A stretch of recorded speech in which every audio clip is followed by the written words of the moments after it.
Matheus, eu queria que você falasse para a gente o que essa alta nos diz, essa alta de 0,33%, o que a gente pode esperar?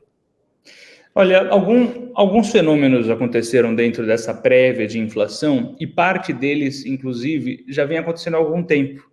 Não é a primeira vez que a gente tem um IPCA acima do esperado nos últimos meses, por mais que tenhamos observado ao longo deste semestre um IPCA fechado do mês abaixo do esperado, consistentemente. Em outras palavras, a gente tem observado o IPCA 15 levemente acima e o IPCA fechado do mês levemente abaixo. Tem acontecido um ajuste na segunda metade do mês e que deve acontecer até de maneira mais relevante agora.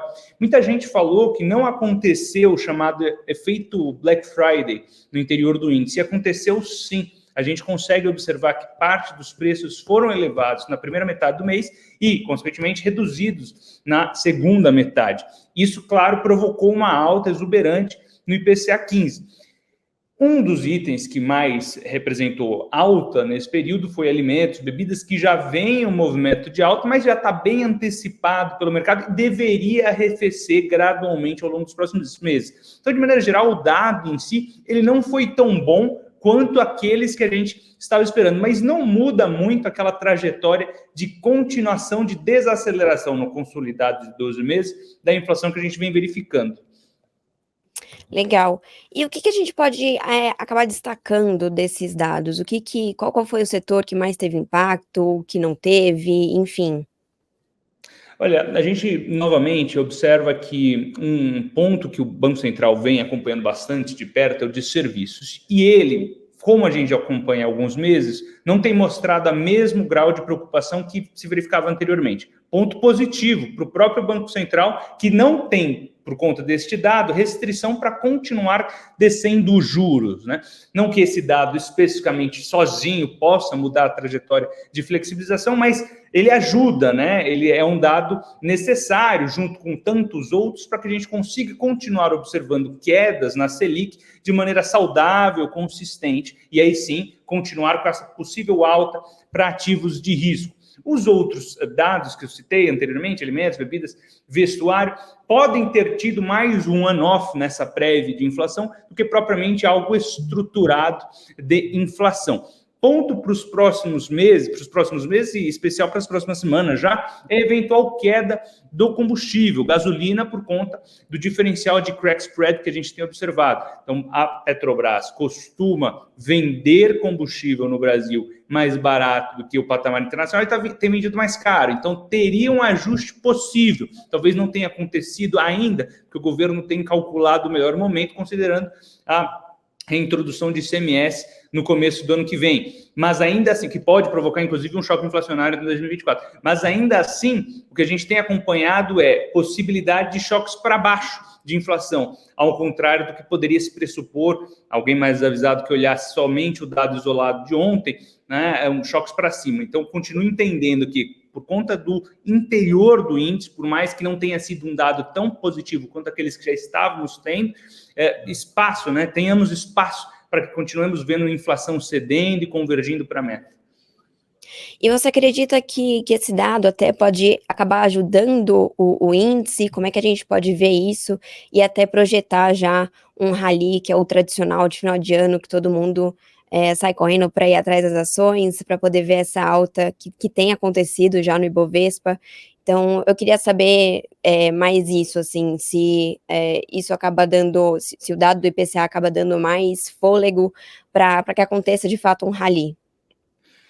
O dado do IPCA de ontem, especificamente, ele não ajuda tanto, mas o contexto geral ainda é promissor, tá certo? A gente tem essa narrativa que se forma aos modos que a gente tem o do venda em maio e vai embora, né? Sell in May and go away. A gente também tem a dessa do rally de Natal, rally do final de ano, que historicamente é verificado tanto no Brasil quanto nos Estados Unidos. Não consigo inferir aqui uma significância estatística para o fenômeno propriamente dito, mas existe sim algo técnico na reta final dos anos. E, de fato, a gente já tem vivido isso.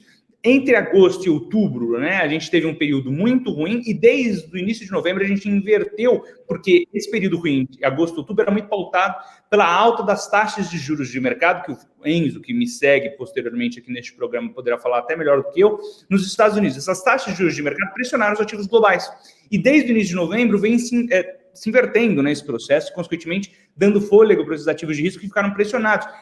E daí sim, dando espaço para que haja novas altas para o índice, aos modos que vinha acontecendo entre março e julho desse ano, depois de um inverno muito rigoroso, de julho de 21 até março de 23 na Bolsa Brasileira. Então sim, vejo como promissor o contexto geral, por mais que esse IPCA 15 não tenha sido dos melhores, eu vejo com bons olhos o IPCA fechado de novembro, que deve divulgar um dado, assim como a gente tem observado, positivo, para que esse ciclo de flexibilização da política monetária continue acontecendo. A gente vem observando bastante que, se não fosse contexto internacional, o Banco Central já poderia ter aberto a discussão de acelerar o ritmo de flexibilização. Por conta do contexto internacional, isso não aconteceu, né? Tanto questões geopolíticas, como as taxas de juros de mercado nos Estados Unidos, e até mesmo a volta desse receio fiscal, tanto aqui como lá fora. Mas, de maneira geral, a gente pode, na primeira metade do ano que vem, caso os dados permitam, voltar com esse assunto, uma eventual aceleração do ritmo. Não é o cenário base, entendo que ele vai continuar cortando, né, 50 pontos base, e daí sim, abrindo espaço para a continuidade de uma alta para os índices, brasileiros, né, não só o Ibovespa, outros índices, né, índice de small caps, por exemplo, ainda mais sensível à taxa de juros em queda. A gente observou que no passado, divulgado no relatório hoje, a gente teve patamares de múltiplos muito mais elevados para o nível de Selic terminal que a gente deve estar caminhando, né, na casa dos 9%.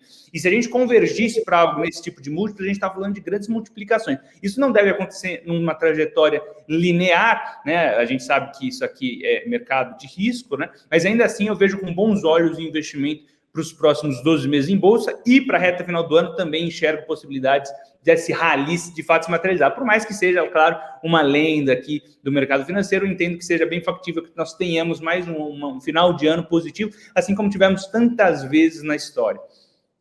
Eu acho que o mercado está ajudando a gente a ter esse pensamento, né? A gente está vendo aí também Estados Unidos já dando sinais de que realmente pode haver cortes. A gente vai conversar isso um pouquinho mais aprofundado com o Enzo. Então, acho que a empolgação, então, faz jus e que realmente é factível ter um rally. Pensando na Selic, que você até já trouxe um pouquinho, queria que você explorasse um pouco mais. Pensando, o Roberto Campos Neto deixou claro ali, e a própria ata, né, deixou claro que tem mais 2 cortes vindo, ainda a gente imagina que seja ali exatamente igual aos anteriores, mas eu queria entender se há a possibilidade de mais cortes, esse corte, como é que ele vai impactar de fato o rally? Eu entendo que os 2 cortes, tanto dezembro e janeiro, já estão contratados, isso já está no preço, o mercado agora está interpretando o que virá depois. E o que virá depois deve ser continuamente bom. Por enquanto, né, é difícil falar que ele vai acelerar ritmo, então mais cortes de 50 pontos base deve acontecer ao longo de 2024, convergindo ali para até o final do ano que vem, início de 2025, para um dígito alto, 9,5%, 9,25%, como tantas vezes já aconteceu com a taxa Selic, né, ir para esse nível. O que deve ser, sim, positivo para ativos de risco. E eu não estou falando aqui que o Brasil vai virar uma Suíça, não, pessoal. Estou falando de fechamento de valuation, né? Bolsa brasileira, Ibovespa, negocia a um desvio padrão abaixo da média histórica do índice preço sobre lucro projetado para os próximos 12 meses dos últimos 15 anos. A média dos últimos 15 anos está negociando a um desvio padrão abaixo. Se a gente voltasse para a média, né, dos últimos 15 anos, a gente já estaria falando de uma multiplicação considerável, para cima de 140 mil pontos. Ou seja, esse caminho deveria se materializar ao longo dos próximos meses, principalmente por um nítido desconto de valuation, por arbitragem, né? Se você reduz a taxa de juros, você diminui a taxa de desconto, consequentemente os fluxos de caixa de hoje até o infinito valem mais no presente. Por isso, sim, é promissor e, consequentemente, todo esse ciclo que eu entendo que deva continuar acontecendo, né, com mais cortes de 50 pontos base, mais cortes neste mesmo ritmo ao longo do ano que vem. E veja, a gente tem também uma discussão de substituição de diretoria do Banco Central e troca de presidente até o final do ano que vem. Isso é muito importante. Havia um receio muito grande né, das trocas, mas as duas últimas substituições de diretoria foram muito boas, o mercado gostou, é que ficou meio escanteado por conta das falas do Lula em relação ao fiscal, que depois o pessoal até esqueceu, mas foram bons nomes. E a própria substituição do presidente, que antes era dado como certo que o atual diretor de política monetária, o Gabriel Galípolo, que era secretário executivo da Fazenda, assumisse essa pasta, né, assumisse essa autarquia, assumisse o Banco Central depois do Roberto Campos Neto. Isso já não é mais certo, né? A gente tem outros nomes candidatos que podem servir bem para o governo, que tem, até agora, nas indicações, dentro do Banco Central, se mostrado, pelo menos em maioria, técnico, né? Nessas últimas foi um exemplo disso. Então, o caminho parece promissor para a continuidade responsável de queda de juros, o que possibilitou, por exemplo, da última vez que aconteceu isso, de maneira responsável, entre 16 a 19, foi muito bom, né? Então, eu estou olhando com os bons olhos os próximos meses. Então vem presente de Natal. Com certeza, eu acho que vem.